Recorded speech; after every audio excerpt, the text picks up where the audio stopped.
తెలియజేస్తున్నాను. దేవుడు మనల్ని ప్రేమించి అనుగ్రహించిన ఈ ప్రత్యేక సమయాన్ని బట్టి, ఆరాధన క్రమాన్ని బట్టి దేవుణ్ణి స్తుతిస్తున్నాను. నన్ను సాదరంగా ఈ సభకు ఆహ్వానించిన స్థానిక పెద్దలందరికీ నా ప్రత్యేక ధన్యవాదాలు తెలియజేస్తున్నాను. నాతో కలిసి సహవాసం చేస్తూ వాక్యం పంచుకోవడానికి వచ్చిన సహోదరుడు ప్రియుడు మరి చిరంజీవి బ్రదర్కి కూడా ప్రత్యేక ధన్యవాదాలు తెలియజేస్తున్నాను. ఈ విధంగా ఇద్దరం కలిసి వేదిక పంచుకోవడం మరి సంతోషదాయకం. చిరంజీవికి నాకు ఉండే బంధం ఏమిటంటే, తాను డిగ్రీ అయిపోయిన తర్వాత NIBI north India Bible institute Rajasthan Alvar మా అబ్బాయితో పాటు ఇద్దరిని పంపించడం జరిగింది. అర్ధరాత్రి వాళ్ళని లేపి NIBI వాళ్ళని సీటు సాధించి పంపించాం. అక్కడ చదువుకున్నారు. ఒక మంచి భవిష్యత్తు, సేవా భవిష్యత్తుకు రావడం చూచి సంతోషిస్తున్నాను. ఇంకో కొసమర్పు ఏమిటంటే, చిరంజీవి పెళ్ళి నేనే చేశాను. దేవుడు దీవించారు. వారు ఇప్పుడు కాకినాడలో ఉంటున్నారు. పరిచర్య జరుగుతున్నది. అందరి బట్టి ప్రభుని స్తుతిస్తున్నాను. మంచిది. గత 2 దినాలుగా, ఈరోజు 3 దినాలుగా దేవుని వాక్యాన్ని మనం క్రమంగా అధ్యయనం చేస్తున్నాం. ఈ క్రమాధ్యయన నేపథ్యంలో ఒక వరవడి, ఒక విధానాన్ని మనం అనుసరించడం జరిగింది. మొదటి రోజు నెహెమయా గ్రంథంలో నుండి సంగతులు చూచాం. సంఘ దృశ్యాన్ని ఆవిష్కరించాం. నెహెమయా గ్రంథంలో ఉన్న సంఘ దృశ్యాన్ని ఆవిష్కరించడం జరిగింది. రెండో రోజు వ్యక్తిగతం. సంఘము పూనుకొని ఆనుకొని మనసు కలిగి పని మిక్కిలి గొప్పదని భావించి చెయ్యాలి అని హెచ్చరించబడ్డాం సంఘంగా. తర్వాత వ్యక్తిగతం, పర్సనల్గా కొన్ని పారవేయాలి, పారిపోవాలి. కొన్ని విషయాలలో నుండి మనం పరిగెత్తుకొని ప్రభు దగ్గరకు రావాలి అని హెచ్చరిక చేయబడ్డాం. ఈ ఉదయం కుటుంబం, సంఘము, వ్యక్తిగతము, కుటుంబము, ఇవి మనం కనెక్ట్ అయిన అంశాలు, సామాజికంగాను దైవ సంబంధంగా కూడా. ఆ కోణంలో లేఖనాలు మనం ధ్యానం చేస్తుండగా, ఈ ధ్యానానికి గాను దయచేసి చూడండి. సమూయేలు 2వ గ్రంథం, సమూయేలు 2వ గ్రంథం చూడండి. సమూయేలు 2వ గ్రంథం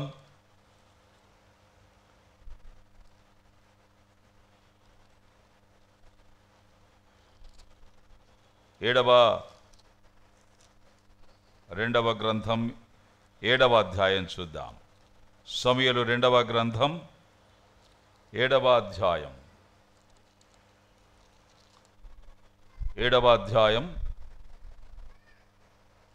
18వ వచనం చదువుతున్నాను. దావీదు రాజు లోపల ప్రవేశించి యెహోవా సన్నిధిని కూర్చుండి ఈలాగున మనవి చేసెను. నా ప్రభువా యెహోవా, ఇంతగా నీవు నన్ను హెచ్చించుటకు నేనెంతటి వాడను? నా కుటుంబము ఏ పాటిది? నా కుటుంబము. ఈ మాట అండర్లైన్ చేసుకోవాలి, అండర్స్టాండ్ చేసుకోవాలి. తర్వాత 26వ వచనం.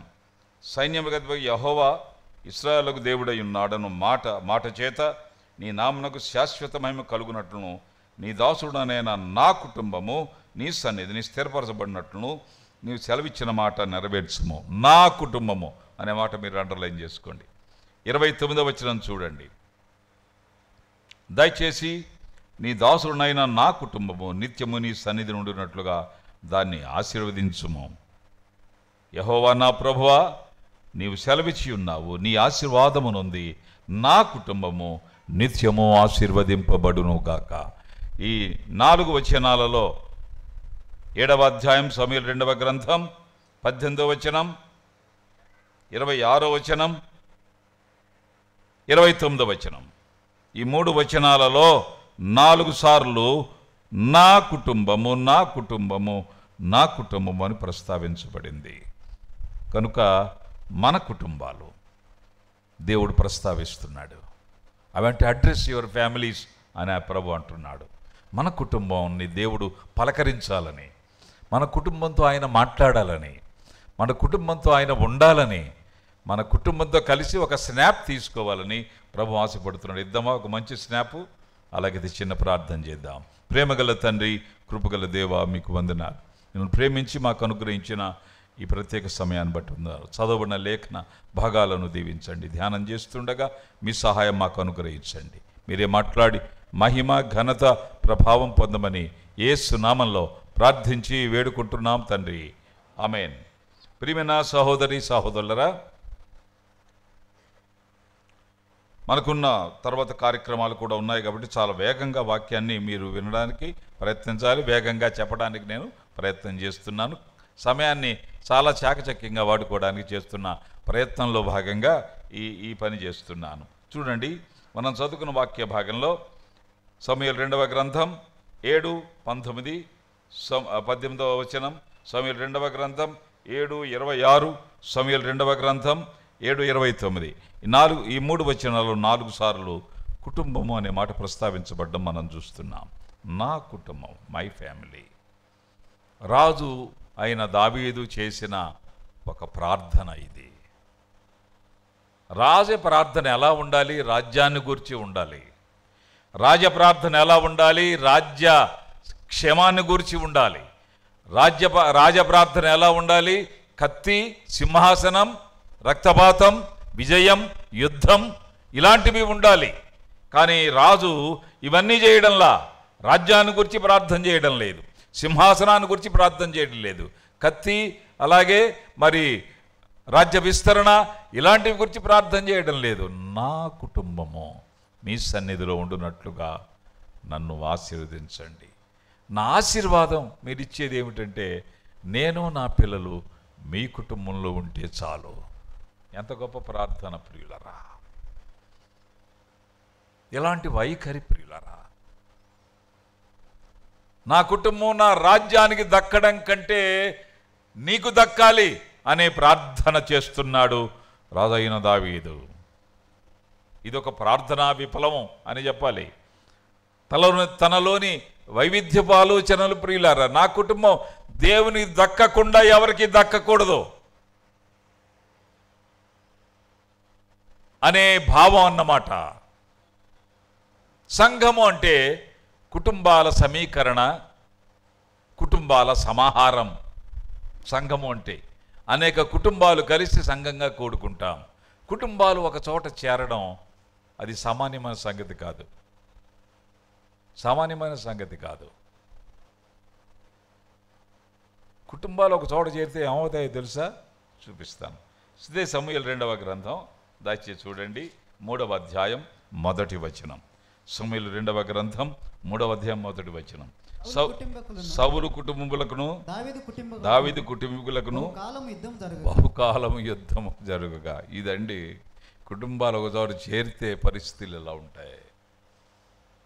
సంఘము అట్లా కాదన్నమాట, దేవుని సన్నిధి అట్లా కాదన్నమాట. అందుచేత కుటుంబంగా మీ సన్నిధిలో ఉండాలి. దావీదు కుటుంబానికి సౌలు కుటుంబానికి గొప్ప యుద్ధం జరిగింది, బహుకాలం జరిగింది. కుటుంబాలకు పడలేదు. పడని కుటుంబాలు, పొసగని కుటుంబాలు, ఇమడలేని కుటుంబాలు ఒక చోర చేరడం, కత్తి మీద సాము, నీటి మీద నడక, అది దేవునికి సాధ్యం. దేవునికి సాధ్యం ఎప్పుడు? మనం మన కుటుంబాన్ని దేవునికి అప్పగించినప్పుడు. మన కుటుంబంలో దేవునికి సంబంధం లేకుండా ఏ ఒక్కరూ జీవించడానికి వీల్లేదు. దేవుని మందిరానికి సంబంధం లేకుండా, దేవుని మందిరానికి సంబంధం లేకుండా, మనతో ఏకీభవించకుండా, మన వెంట రాకుండా, మన వలె మందిర సంబంధమైన జీవితాన్ని ఆశించకుండా ఇండిపెండెంట్గా వారు వ్యక్తిగతంగా యథేచ్ఛగా ఇష్టారాజ్యంగా ఉండడానికి వీల్లేదు. ఈ ప్రమాదం జరగకుండా దావీదు ప్రార్థన చేస్తున్నాడు. నా కుటుంబం, ఎవరి కుటుంబం ఎలా ఉంటే నాకు తెలియదు ప్రభువా, నా కుటుంబం మీ సన్నిధిలో ఉంటే అది నాకు ఆశీర్వాదం. పిల్లలకి ఏం కోరుకోవాలి? నెక్స్ట్ సీఎం నేనే కావాలి, నెక్స్ట్ సీఎం నా పిల్లలు కావాలి, నెక్స్ట్ ప్రధాని నేను కావాలి, నెక్స్ట్ రాజు నేను కావాలి. ఇది కదా రాజకోరికలు. కానీ ఇది కోరడంలో దావీదు, నా కుటుంబము నిత్యము మీ సన్నిధి ఉన్నట్లుగా దాన్ని ఆశీర్వదించండి. పరలోక పరిణామ క్రమం ఇలా ఉంటుంది. ఒకటి వివాహము, ఒక వృత్తాన్ని గీసి, ఒకటి వివాహము, ఆ తర్వాత కుటుంబము, ఆ తరువాత సంఘము, ఆ తరువాత పరలోకము. ఇది పరలోక పరిణామ క్రమం, పరలోక వృత్తం, సర్కిల్ ఆఫ్ హెవెన్ అన్నమాట. ఒక సర్కిల్ గీసి నెంబర్ 1 వేసి వివాహము, నెంబర్ 2 వేసి కుటుంబము, నెంబర్ 3 వేసి సంఘము, నెంబర్ 4 వేసి పరలోకము. వివాహం చేసుకొని కుటుంబీకులుగా ఉండి సంఘములో చేరి పరలోకానికి రావాలి. ఇది పరలోక పరిణామ క్రమం. ఇలా ఉన్నదా సిస్టమ్? ఆ ప్రమాదం జరగకుండా నా పిల్లలు పరలోకాన్ని మిస్ కాకూడదు, నా కుటుంబం పరలోకాన్ని మిస్ కాకూడదు, నేను వెళ్ళే పరలోకం నా పిల్లలు లేని పరలోకం కాకూడదు, నేను వెళ్ళే పరలోకం మా కుటుంబం లేని పరలోకంగా ఉండడానికి వీల్లేదు. అందుచేత నా దేవా, నా ప్రభువా, నా కుటుంబము నిత్యము మీ సన్నిధి ఉన్నట్లుగా దానిని ఆశీర్వదించుము. అందుచేత కుటుంబాలను మనం దేవునికి డెడికేట్ చేయాలండి.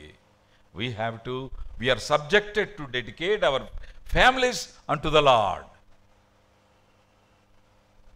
కుటుంబాలను డెడికేట్ చేయాలి,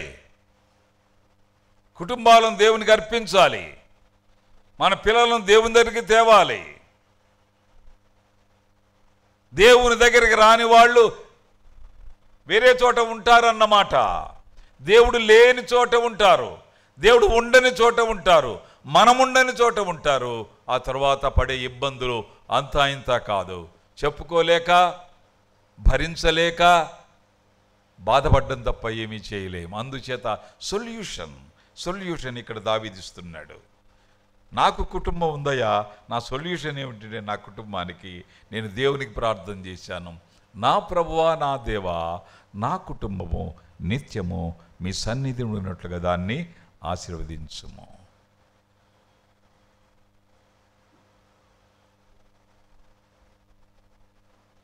దావీదు ముందు రాజు సౌలు కుటుంబ పరిస్థితి ఎప్పుడు పట్టించుకున్నవాడు కాదు.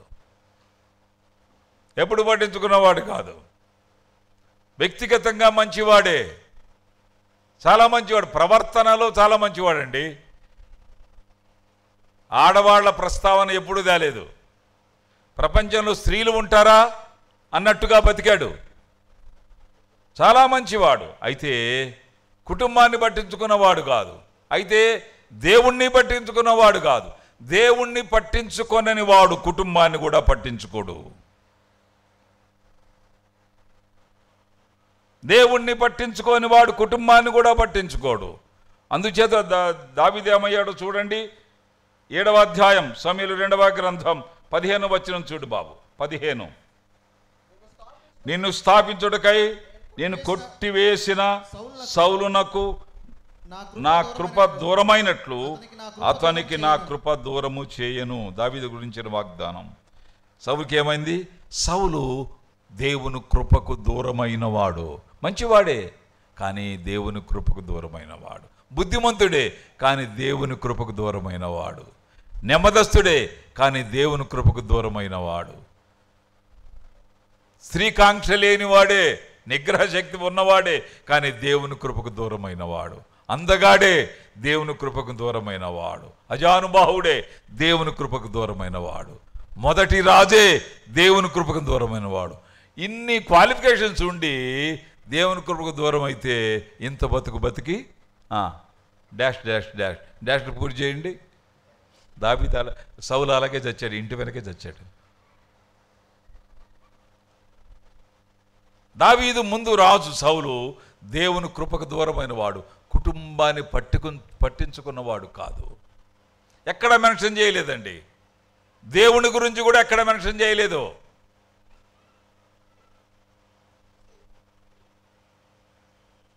ఎప్పుడో ఒకసారి మెన్షన్ చేశాడు, దొంగచాటుగా అన్ని దేవతల దగ్గరికి వెళ్ళిన వాడుగా ఉన్నాడు, కానీ దేవుని యెడల భక్తి కలిగిన వాడుగా తను తాను ఎక్కడా కనుపరుచుకొనలేదు.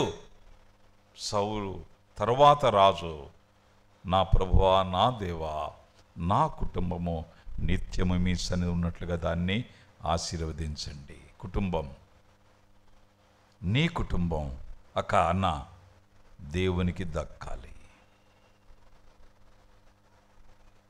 దేవునికి దక్కడానికి ఆయనకు ఒక కుటుంబం కావాల్సి వస్తే నీకు అందుకు పెళ్లి చేశాడు దేవుడు. దేవునికి ఒక కుటుంబం కావాలి. కుటుంబం కావాలి అంటే ఇద్దరికి పెళ్లి కావాలి. కుటుంబం కావాలంటే పెళ్ళైన ఇద్దరికి పిల్లలు కావాలి. అందుకు పెళ్లి చేశాడండి దేవుడు. ఎక్కడ మన పిల్లలు, ఎక్కడ వారి సహవాసం, ఎక్కడ వారి భక్తి, ఎక్కడ వారి భవిష్యత్తు, ఎక్కడ వారి GPS, ఎక్కడ లొకేషన్, ఎక్కడ? దావీదు అంటున్నాడు, ప్రభువా, నా పిల్లల లొకేషన్ మీ సన్నిధిలో ఉండేలా చేయండి. లొకేషన్ పెట్టరా అంటుంటారు. పెడితే ఎక్కడ పెట్టాలి దావీదు? దేవుని మందిరంలో ఉన్నారా మా బిడ్డలో. సిస్టర్, బ్రదర్, మనం క్రమంగా ధ్యానం చేస్తూ వస్తున్నాం. అటు సంఘము, 2 వ్యక్తిగతము, 3 కుటుంబము. దావీదు చేస్తున్న ప్రార్థన, నా కుటుంబము నిత్యము మీ సన్నిధి ఉన్నట్లుగా దీవించండి. కుటుంబాలు ఒక చోట చేరినప్పుడు ఇబ్బందులు సహజం, కానీ ఆ ఇబ్బందులు మన భక్తి రాహిత్యానికి, భక్తి పోగొట్టుకోవడానికి కారణం కాకూడదు. ప్రియులారా, సహజం. మనుషులందరూ కలిసి ఉండడం చాలా కష్టం. సంఘం అంటే కుటుంబాల సమాహారం, కుటుంబాల సమీకరణ. A collection and compilation of families is called a church. దేవుని సన్నిధిలో గనుక ఉండగలిగితే, దేవుని సన్నిధిని ఆకాంక్షిస్తే, దేవుని సన్నిధి అభిమానాన్ని మనం రంగరించి నూరిపోసి పిల్లల్ని తయారు చేయగలిగితే కళ్ళు మూసుకొని పరలోకం చేరిపోవచ్చండి. నెమ్మదిగా వెళ్ళొచ్చు. గొప్ప గొప్ప ఉద్యోగస్తులు కావచ్చు గాక, కానీ దేవుని కృపకు దూరం కాకూడదు. ఐటీ రంగంలో ఉన్నత విద్య చేసి లక్షల జీతాలు సంపాదించేవారుగా ఉండొచ్చు గాక, దేవునికి స్తోత్రం. అయితే వారు దేవుని కృపకు దూరం కాకూడదు. సౌలు దేవుని కృపకు దూరమైన వాడు. ఈ క్రమంలో ఒక మోడల్ ఫ్యామిలీని చూపించి ముగిస్తాను. చూడండి, అపోస్తల కార్యాల గ్రంథం 18వ అధ్యాయం చూడండి. అపోస్తల కార్యాల గ్రంథం 18వ అధ్యాయం. సమయం లేదు కనుక నేను కొంచెం గేరు మార్చాను. అపోస్తల కార్యాల గ్రంథం 18వ అధ్యాయం చూడండి. 18వ అధ్యాయం 3వ వచనం చదవండి. వారు వృత్తికి డేరాలు కుట్టువారు, పౌలు అదే వృత్తి గలవాడు గనుక వారితో కాపురముండెను. వారు కలిసి పని చేయుచుండి. వారు అంటే పౌలు ప్లస్ ఒక కుటుంబం. అది ఇక్కడ Paul and plus a family. ఎవరు వారు? అక్కుల ప్రిస్కిల్లలు. భార్యాభర్తలు కుటుంబానికి కీలకం, మూలం, ఎస్సెన్స్. కుటుంబ జీవనాడి భార్యాభర్తలు, కుటుంబ పునాది భార్యాభర్తలు.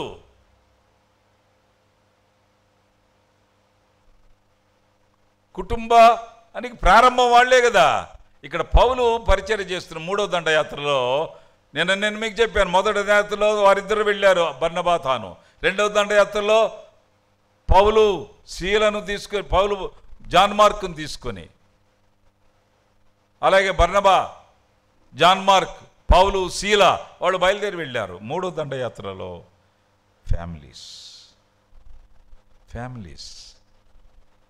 ఫ్యామిలీ సంఘానికి వెన్నెముక. Spinal of the church, spinal of the assembly is family. Spinal cord, spinal of the assembly. Paul అది గ్రహించాడన్నమాట. అక్క అన్న నేను వెళుతున్నాను పరిచర్యకు అని వాళ్ళతో పరిచయం చేసుకొని వారు కలిసి పని చేయుచుండి. ఎవరు వీరు? ఇటలీ నుండి కొత్తగా వచ్చిన వారు, కానీ పరిచర్య వారి కొత్త కాదు. మనమంతా కొత్తగా వచ్చిన వాళ్ళమే, అందరూ ఇక్కడ వాళ్ళం ఏంటి? ఈ ప్రాంతానికి వచ్చాం.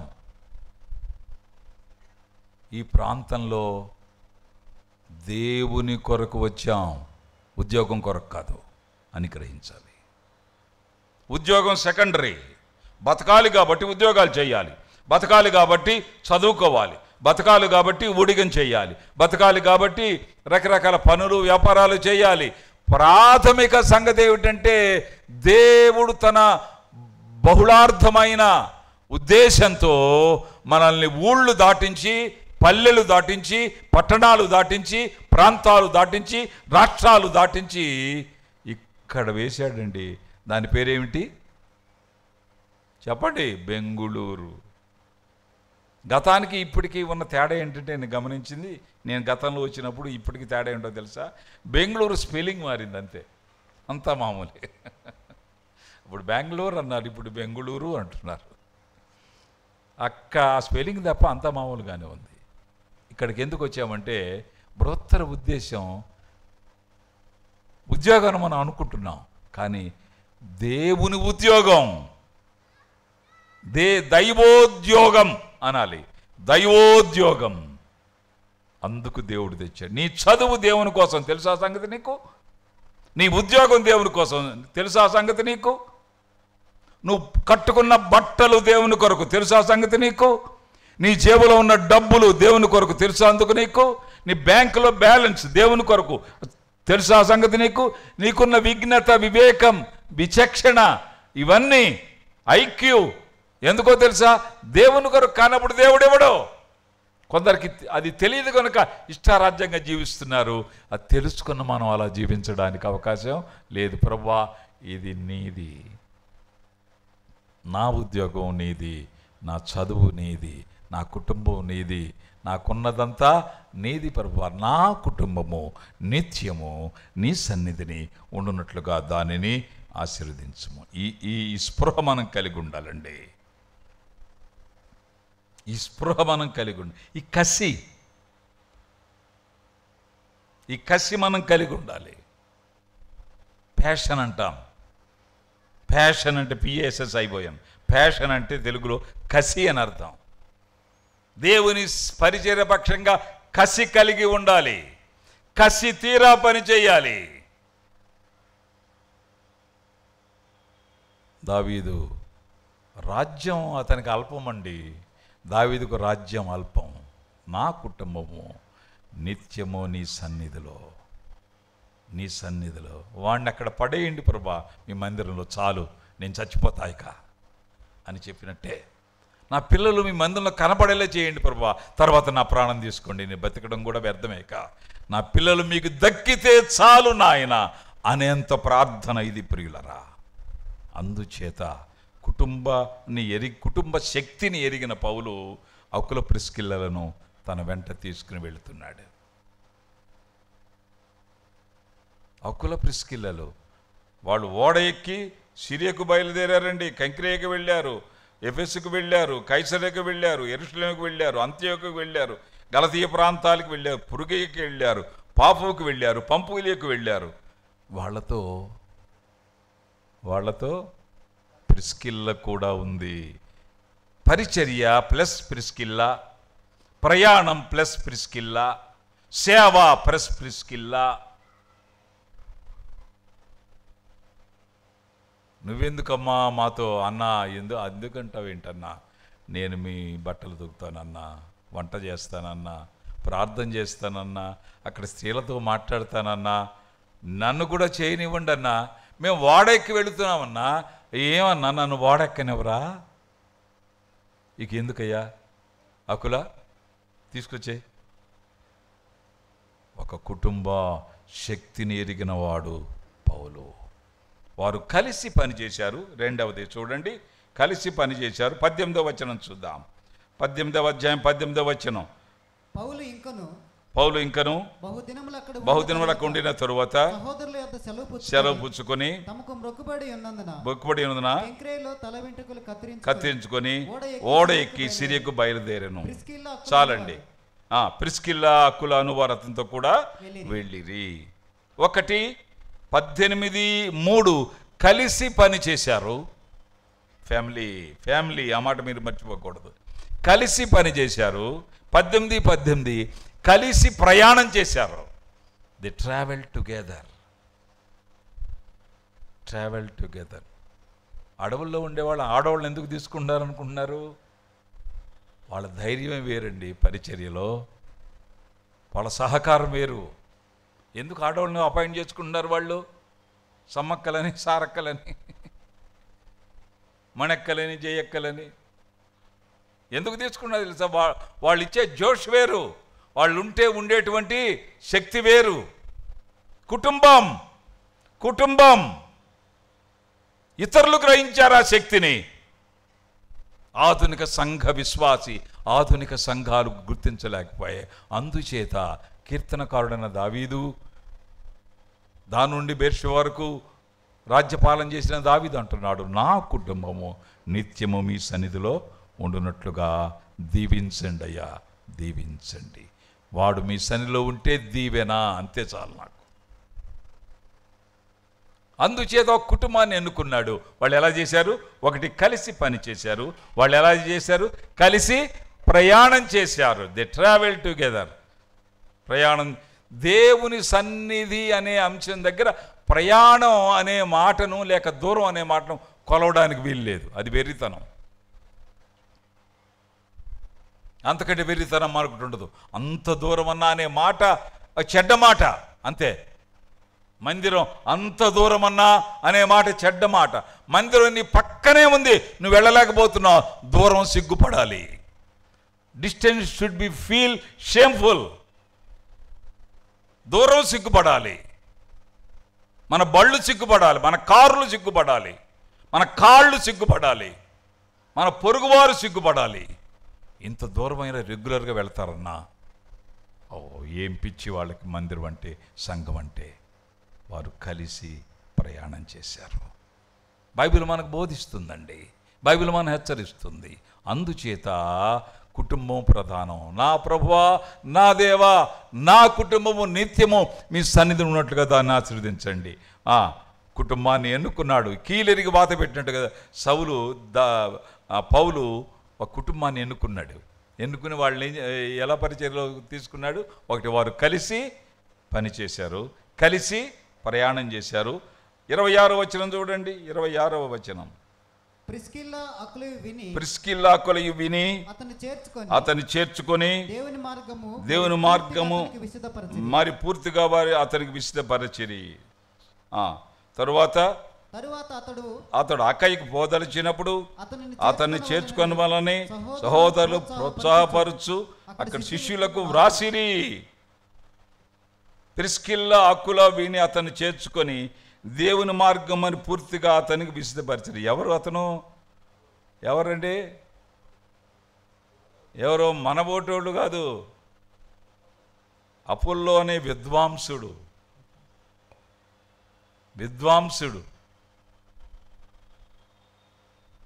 ఒక విద్వాంసునికి ఈ కుటుంబం లేఖనాలను వివరిస్తున్నారు. అతనికి యోహాను బాప్తిస్మం మాత్రమే తెలుసు. యేసుక్రీస్తు నామంలో బాప్తిస్మం తెలియదు. లేఖనాలు వివరించారు, కమెండేషన్ లెటర్ రాసి పంపిస్తున్నారు. అన్నా, మేము ఫలాని వ్యక్తిని కలుసుకున్నాం, మీరు అక్కయ్య సహోదరులరా దయచేసి చేర్చుకోండి, ఇతడు మంచి సహోదరుడు. A family can do this. A family మరో ఫ్యామిలీని తేగలదు. ఏ ఫ్యామిలీ మరొకరికి ప్రోత్సాహం ఇవ్వగలదు. ఏ ఫ్యామిలీ మరొకరికి చేయూత ఇవ్వగలదు. ఒక ఫ్యామిలీ మరో కుటుంబాన్ని గెలవగలదు. ఇక్కడ ఫ్యామిలీ ప్రధానం. మనందరం కూడా కుటుంబాలకు చెందిన వాళ్ళం. మనందరం ఎవరు? కుటుంబరావులం. కుటుంబరావు, బ్రదర్ కుటుంబరావు. మన కుటుంబం మరో కుటుంబం తెచ్చే క్రమంలో పరిచర్య ఉండాలి.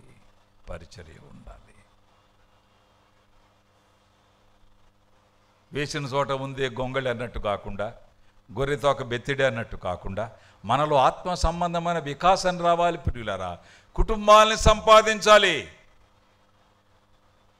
కుటుంబాలను కుక్కాలి మందిరంలో.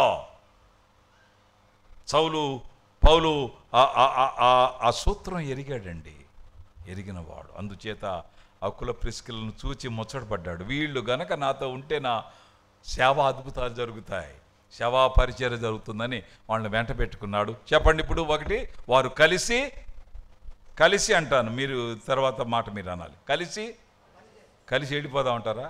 వెళ్ళిపోదాంలేండి, కొంచెం బాగండి. వారు కలిసి పని చేయుచుండిరి, కలిసి ప్రయాణం చేశారు, కలిసి వాక్య పరిచర్య చేశారు. అంటే వాళ్ళిద్దరు భార్యాభర్తల ఇద్దరి మధ్య కూడా వాక్య సంభాషణ ఉందన్నమాట. They use to discuss about the word of God in the house. ఇంట్లో వాక్యాన్ని గురించి మాట్లాడుకోకపోతే బయట ఎలా మాట్లాడగలరండి?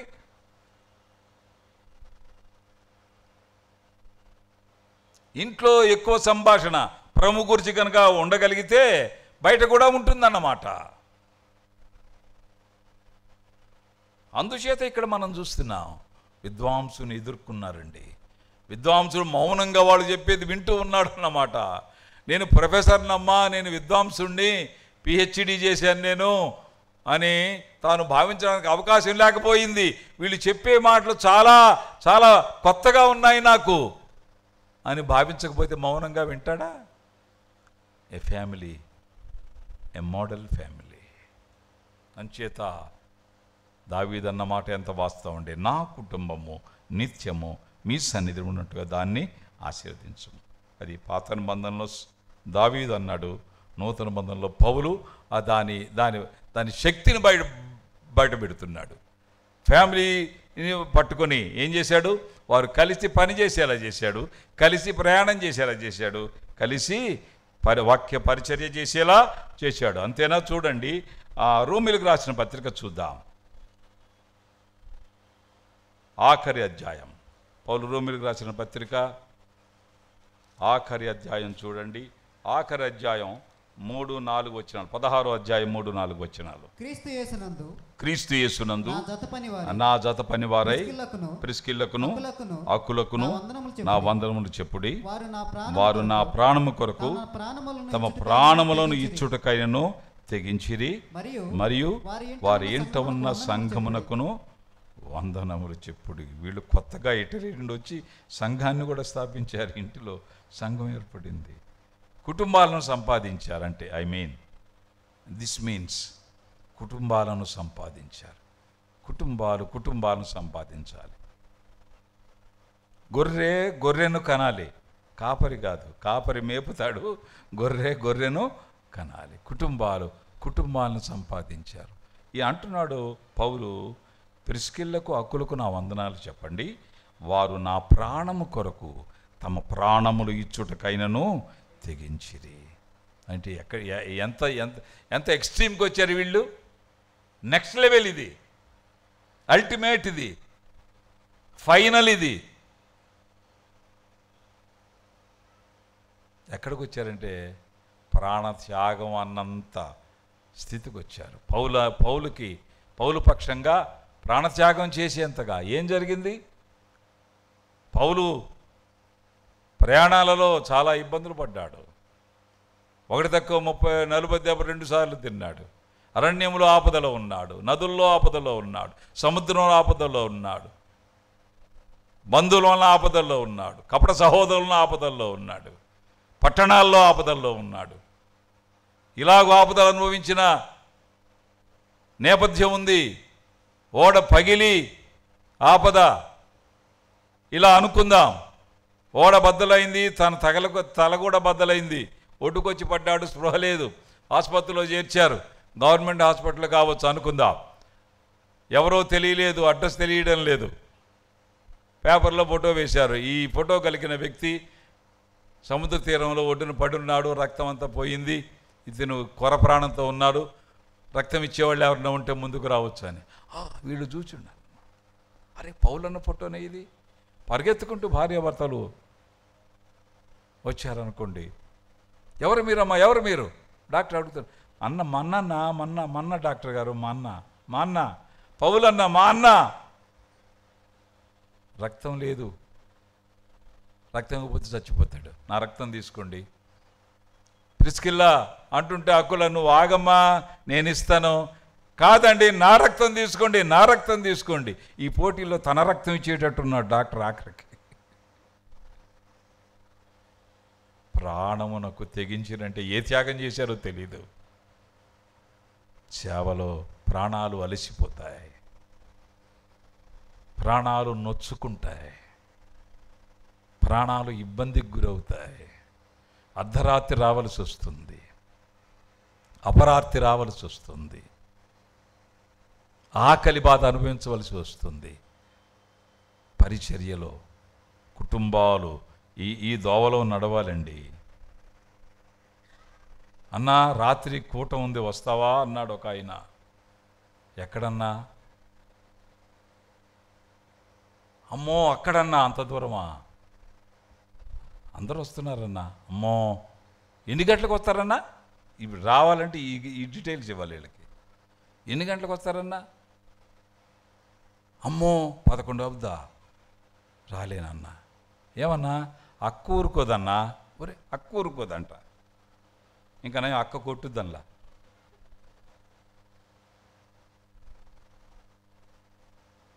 పరిచర్యలో దూరమే దిగులు పడాలి, దూరమే సిగ్గుపడాలి, దూరానికే భంగం కలగాలి, గర్వభంగం కలగాలి.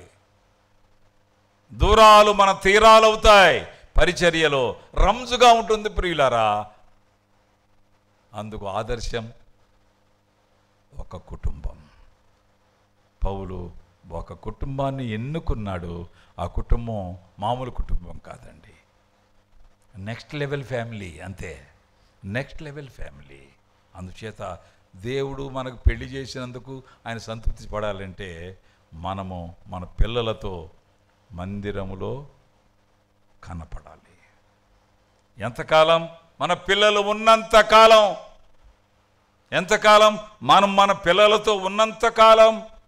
నా ప్రభువా, నా దేవా, నా కుటుంబము నిత్యము మీ సన్నిధి ఉన్నట్లుగా దానిని ఆశీర్వదించుము. కనుక కుటుంబాలు ప్రభుకి చందా వేద్దామండి. ఇప్పుడు నీ ధనము నీ ఘనము అని పాడుతుంటే డబ్బులు వేయద్దు. ఇప్పుడు ప్రభువా, నా కుటుంబాన్ని వేస్తున్నా, నా పిల్లల్ని వేస్తున్నా. I want to dedicate my family unto thy Lord, unto thyself Father, accept my family. చెప్దామా? విప్లవం వస్తుంది, గంభీరమైన పరిచయం జరుగుతుంది. కుటుంబాలు దేవునికి కావాలి. ఆ కుటుంబం నీ కుటుంబమే, ఆ కుటుంబం నీ కుటుంబమే. దావీదు అంటున్నాడు, నా కుటుంబాన్ని ఒప్పుకున్నాడు దావీదు ఆ మాట. నా కుటుంబం నిత్యము మీ సన్నిధి ఉన్నట్లుగా దాన్ని ఆశీర్వదించము. మన కుటుంబాలు సంఘంగా ఏర్పడాలని దేవుడు తన కుటుంబాన్ని విడిచిపెట్టి మానవుడుగా ఈ లోకానికి వచ్చి శిలువలో తన ప్రాణాన్ని అర్పించి రక్తాన్ని చిందించి సమాధి చేయబడి తిరిగి లేచి పరలోకానికి వెళ్ళి ఈ కుటుంబాల సమీకరణ చేయడానికి తిరిగి రాబోతున్నాడండి. ఆయన వచ్చే లోపుగా, మన ఈ లోకాన్ని విడిచే లోపుగా ఒక మంచి కుటుంబాల సన్నివేశాన్ని దేవునికి ఇద్దామా? తలవంచండి, ప్రార్థన చేసుకుందాం. ప్రేమగల తండ్రి, కృపగల దేవ, మీకు స్తోత్రాలు. మీరిచ్చిన హెచ్చరికలు మాకు శిరోధార్యం. ఆలకించిన మీ బిడ్డలను దీవించండి.